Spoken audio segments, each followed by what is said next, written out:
Hello everyone, in this video we will discuss about the material required for oil pastel painting.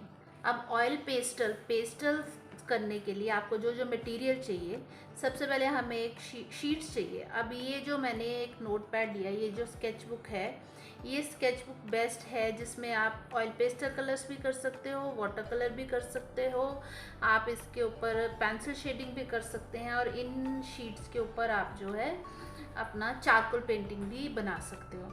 ये जो sheet है ये 140 GSM है और मैंने जो ये पैड लिया ये अनुपम का पैड है। ये एक इंडियन ब्रांड है, इसलिए मैंने इसको लिया है। थोड़ा सा चीपर है, बाकी और भी बहुत सारे ब्रांड्स हैं, थोड़े से कॉस्टली है। ब्रस्टो की शीट्स भी बहुत अच्छी आती हैं, थोड़ी सी वो कॉस्टली रहती हैं, बट अभी आप बिगिनर हो तो मैं सुजेस्ट करूँगी कि आप जो है इस तरह का एक स्केच पैड ले लीजिए। 120 प्लस GSM जो है वो चलेगा, इससे कम वाला मत लेना। 120 प्लस आप कितना भी ले सकते हो। बहुत ज़्यादा GSM 200 250 वो भी आते हैं, 300 आते हैं, इतना ज़्यादा नहीं चाहिए। 120 प्लस जो है वो आपका चलेगा। इसके बाद हम यूज़ करेंगे ऑयल पेस्टल कलर्स। अब मैं जब पेंटिंग्स बनाती हूँ मैं आर्टिस्ट ऑयल पेस्टल्स यूज़ करती हूँ। एक स्टूडेंट्स पेस्टल्स आते हैं बच्चों के लिए, बच्चे नॉर्मली स्टूडेंट पेस्टल लेके आते हैं, वो थोड़े से चीपर होते हैं। इनमें क्या फ़र्क है, पिगमेंट्स का फ़र्क है। जो आर्टिस्ट ऑयल पेस्टल कलर्स आते हैं उसमें जो पिगमेंट कंटेन है उसके लेवल्स काफ़ी हाई होते हैं, और मेरे पास जो आर्टिस्ट पेस्टल्स हैं ये 50 शेड्स का सेट है मेरे पास। काफ़ी शेड्स इसमें दिए गए हैं। ये थोड़ा सा कॉस्टली रहता है, इसमें कम शेड्स वाला भी मिल जाता है। फिर कुछ सॉफ्ट पेस्टल्स आते हैं। सॉफ्ट पेस्टल्स जो है वो मैं आपको भी जब इसके वीडियोस बनाऊंगी तो मैं आपको बताऊंगी इसको कैसे यूज़ करते हैं। तो ये दो चीज़ें हैं कलर्स में, एक तो सॉफ्ट पेस्टल हैं, एक ऑयल पेस्टल्स हैं जो चाहिए हमें पेंटिंग बनाते टाइम। फिर ब्लेंडिंग की बात आती है। जब आप पेस्टल्स को चलाते हो तो उसको आपको ब्लेंड भी करना पड़ता है। तो ये मेरे पास एक ब्लेंडिंग टूल है, ब्लेंडिंग टूल ले सकते हैं, या फिर ये टिश्यू पेपर्स हैं, ये हर घर में अवेलेबल होते हैं। जब बैकग्राउंड बनानी है कुछ बड़ा जिसमें आपको मर्ज करना है, चीज़ों को स्मजिंग करनी है, तो हम टिश्यू पेपर यूज़ कर लेते हैं। फिर जहाँ पे थोड़ी माइन्यूट डिटेल्स बतानी है, वहाँ पे अगर आपको उसको स्मजिंग करनी है, मिक्सिंग करनी है कलर को, तो वहाँ पे हम ये ईयरबड भी यूज़ कर सकते हैं। ये हो गया चीज़ें जो हमें चाहिए ब्लेंडिंग के लिए। इसके बाद जो है जब हम उसके ऊपर आप देखते हो कई वाइट स्ट्रोक्स दिखाते हैं, वाइट ड्राइंग, तो उसके लिए एक वाइट ये पेंसिल आती है, ड्राइंग पेंसिल वाइट कलर की, हम इसको लेंगे। आप देखते हो कि कुछ पेंटिंग्स में जो है हम ब्लैक कलर का भी यूज़ होया होता है, तो उसके लिए आप या तो चारकोल पेंसिल ले लो या शेडिंग पेंसिल्स ले लो। शेडिंग पेंसिल में 8B 10B ये पेंसिल्स दी बेस्ट हैं जहाँ पे आपको हाईलाइट करना है, जैसे ब्लैक आउटलाइंस दिखानी है। कुछ लोग जो है मार्कर भी यूज़ करते हैं, बट मैं जो है जब बनाती हूँ तो मैं उसमें शेडिंग पेंसिल जो है वो ज़्यादा यूज़ करती हूँ। फिर मेरे पास ये नाइफ़ है, ये पेंटिंग नाइफ़ है।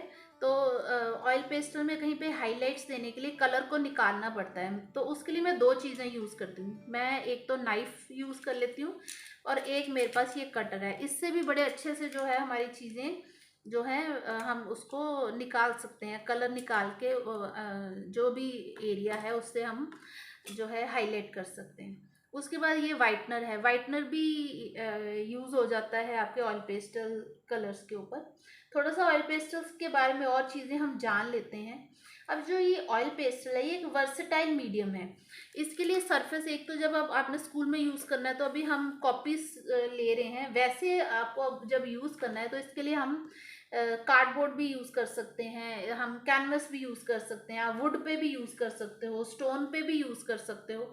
तो ऑयल पेस्टल एक ऐसा मीडियम है, बहुत सारे सरफेस पे आप हम इसको यूज़ कर सकते हैं।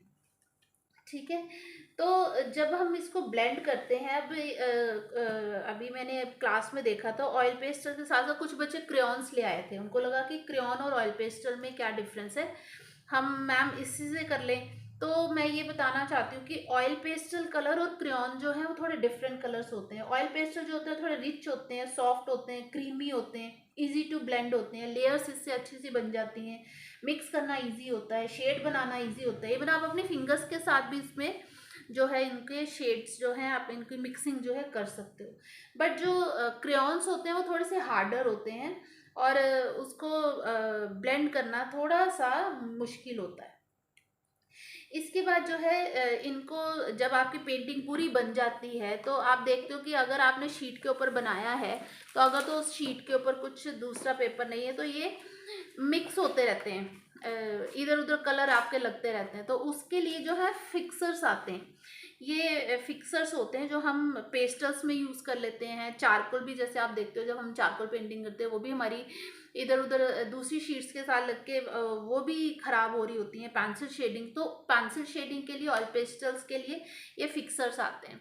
तो जब आपकी पूरी पेंटिंग कंप्लीट हो जाती है तो हम फिक्सर के साथ, ये स्प्रे है, स्प्रे से हम जो है अपनी पेंटिंग के ऊपर हम पूरा वो लगा देते हैं। तो उससे क्या होता है, हमारा सेफ रहती है, हमारी जो पेंटिंग है वो प्रिजर्व हो जाती है। आपका जो वर्क है ऑयल पेस्टल में आप जो भी करते हो वो एक आपका प्रिजर्व हो जाता है।